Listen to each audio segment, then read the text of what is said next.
Hello, welcome to episode 12. It's Mark Kelly from What I Know Now. In today's show is the second part of the three-part series with Pat Falvey. Pat tells us about losing everything, from being a multi-millionaire to struggling to keep the house over his family's heads. The depth of depression, from being on the highest highs to being at the lowest lows. Pat speaks about his attempted suicide. We also speak about going from being a workaholic to being a walkaholic and the power of endorphins to changing your mindset. We speak about being the apprentice to being the master, and then how it's so important to be the mentor. You're going to absolutely love this episode, guaranteed. It's a short one, but you're going to stand on the shoulders of giants because Pat offers some amazing advice. Talk to you soon. Bye.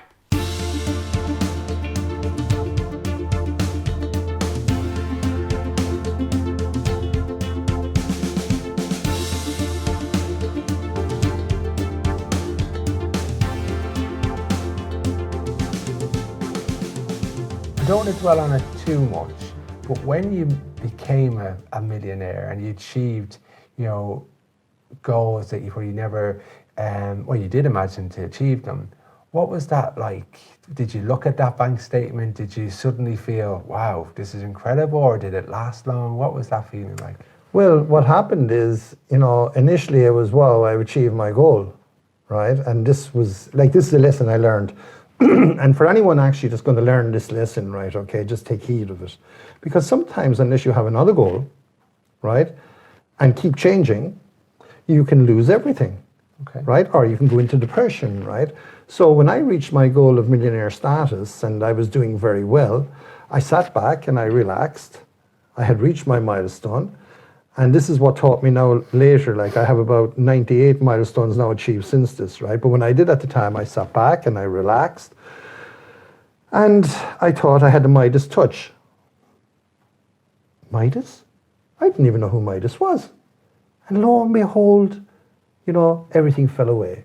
There was recessions came in, I didn't change. When I had to change, I didn't change the aspects of my business when I should have changed that too. Then the people that actually looked up to me, that actually felt that they were with a ball of energy, the guy that had the power was losing the power. Yeah. In turn, they fell away. My businesses collapsed. I became depressed. My mindset changed. And then I tried to take my own life through suicide, which was the blackest moment of my life.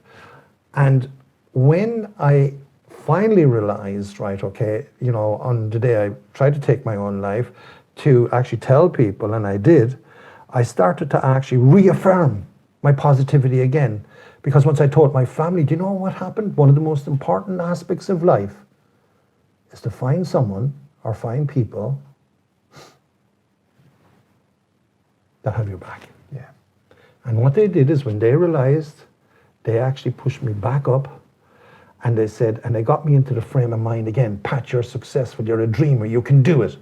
So just on that, when it was falling away and your friends, you could see your true friends then, tell me the story about the hill walking and somebody actually said to come out, let's get you out there as well, and the impact that had on you.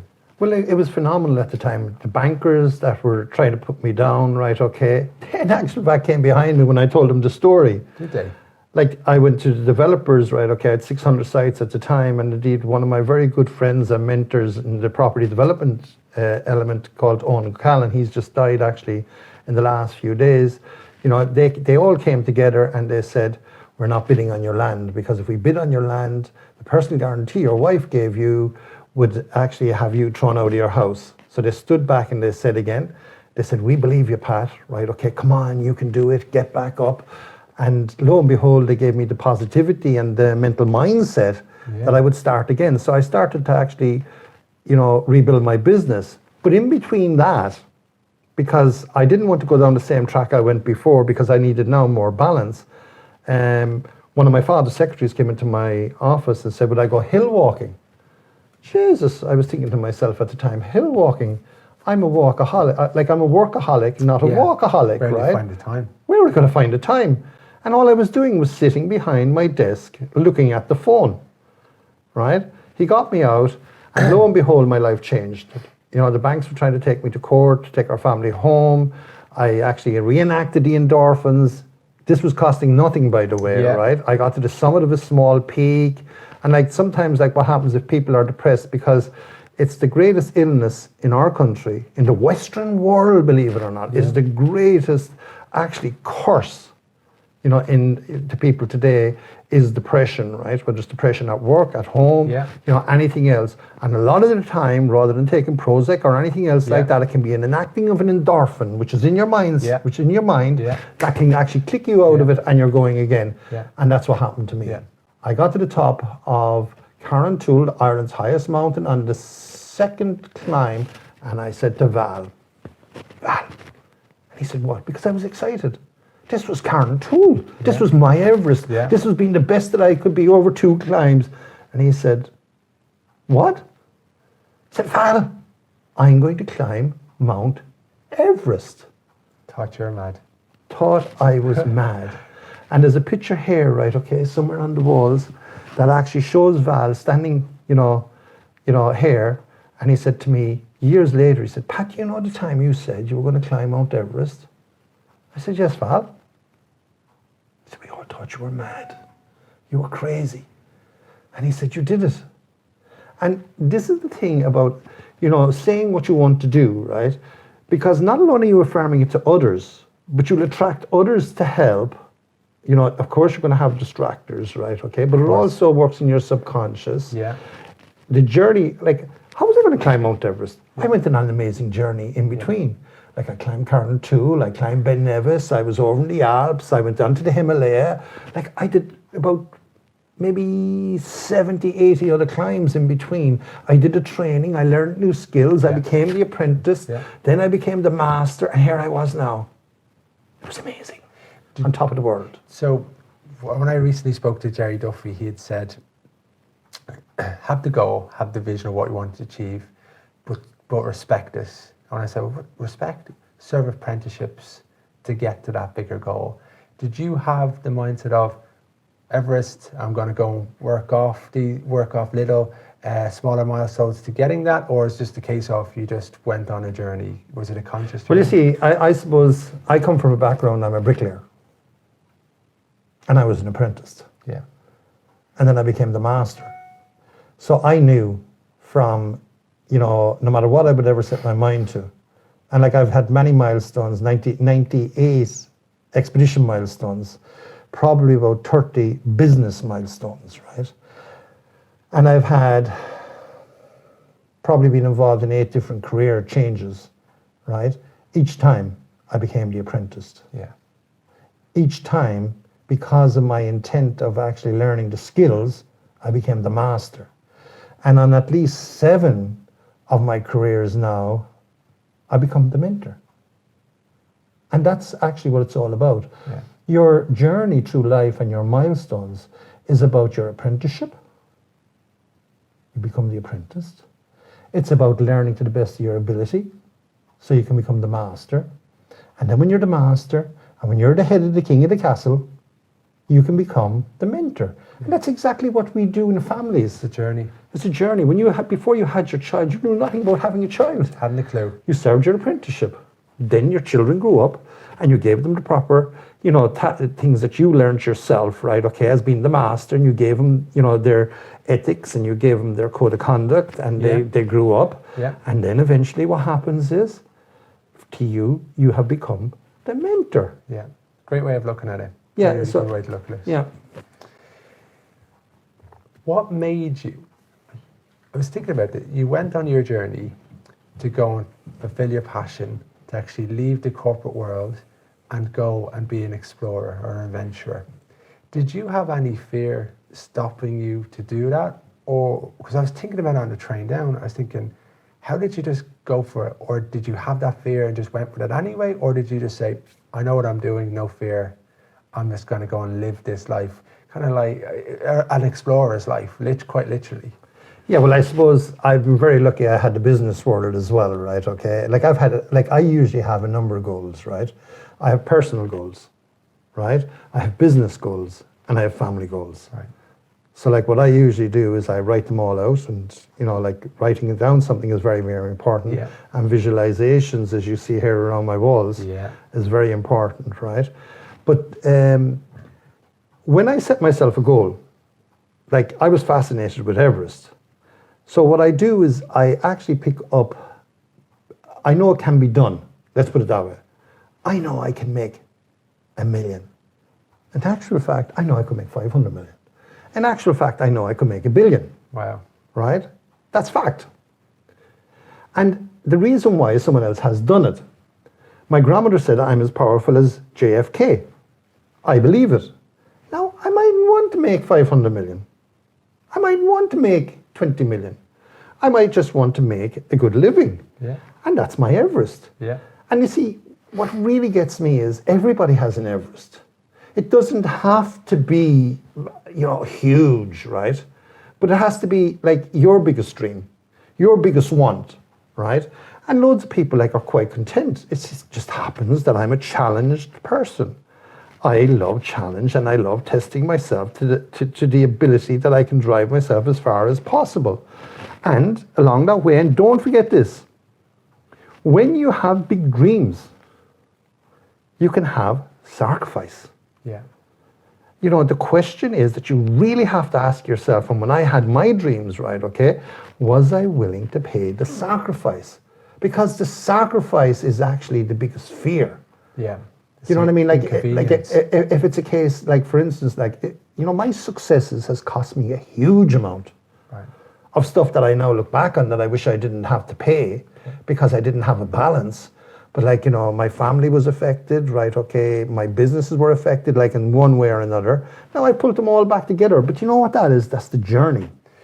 So that's my question, because when you go and commit like you committed, how do you feel when your family and your businesses, they're going to be second fiddle to that passion that drives you, and that's something that's driving to the case? How did you manage that challenge?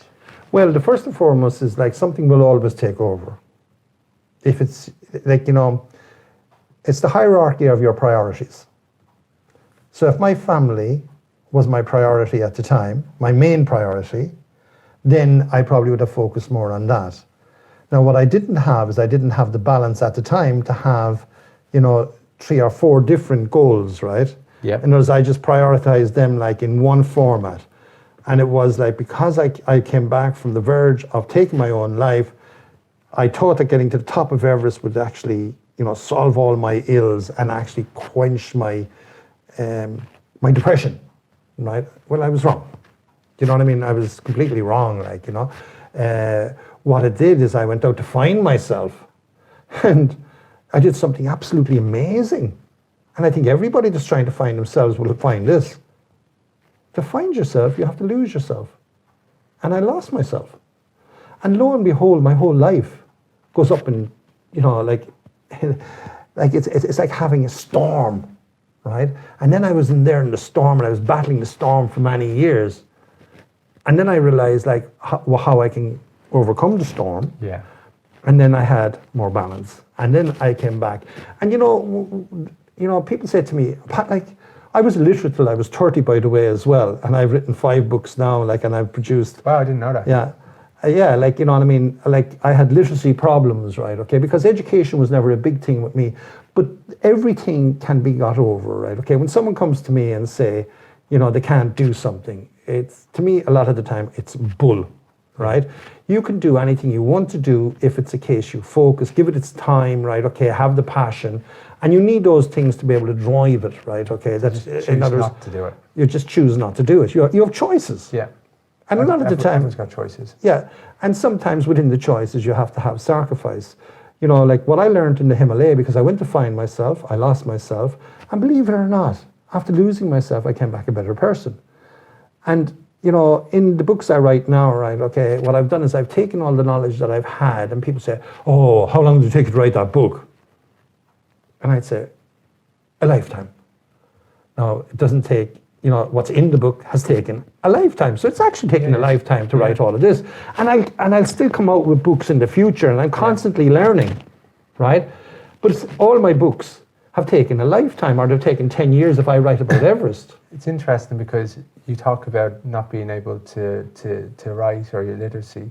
I've always found that when I'm writing, it's something that doesn't come naturally to me, and I try to put it off. But when I write my blogs, I really enjoy writing them, but I hate having to show them because I always feel they're not going to be good enough to show in terms of the level of English. But once I started to actually just care less about that and actually just put it out there, there's an awful lot of satisfaction in doing that and just kind of seeing what it is, and it doesn't have to be perfect. Yeah. Well, what we're doing now, we're in a different era. No, but are you, right? Now is are you. Yeah. Right? Like, people really don't care anymore unless you're an academic.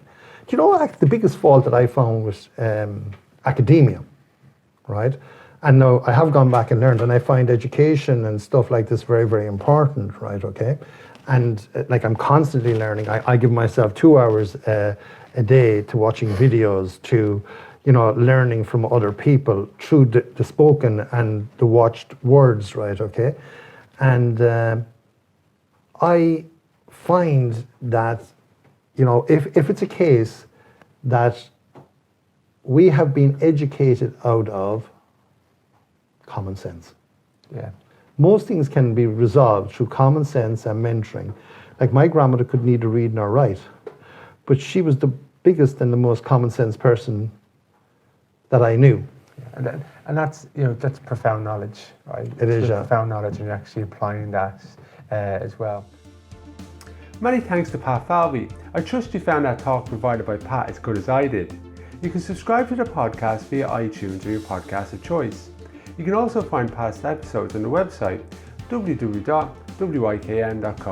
That's www.wikn.co. And also find out how to work with myself there. I'll be back next week for the third and final installment with Pat. What action will you put into place after listening to Pat today? Drop me a line and let me know what you think away from the talk in the comments box. Talk to you soon. Bye.